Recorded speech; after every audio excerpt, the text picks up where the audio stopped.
Ben sizlere öz ailemiz adına teşekkürler ediyorum. Allah rahmet eylesin.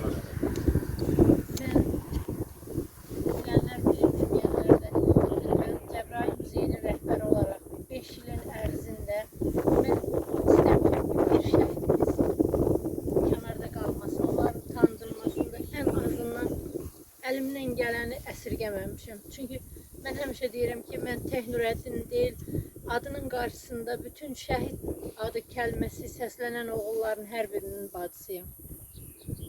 Öz sağlamlığını itirib, yarı canı, yarı necə deyərlər, adının qarşısında bəlkə də fikirləşirlər ki, bizim əməyimizə qiymət verilməyən qazilərin bacısıyam mən. Onlar da sağ olsunlar ki, hər zaman məni və mənim qardaşımın hörmətini tuturlar, xatirəsini əziz tuturlar. Hər birinizə yenə deyirəm, ailəniz adına təşəkkürümü bildirirəm. Çox sağ olun. Allah sizə həmişə var eləsin. Mən elə bildim ki, bugün Nərsin Nurəddin burada sağ, sizlərin içində. Çox sağ olun, var olun. Hər birinizə təşəkkür edirəm. Allah rəhmət eləsin. Böyle bütün şəhidlərimiz ziyarət etdik. Köyündə, böyle her cuma buradayız. Allah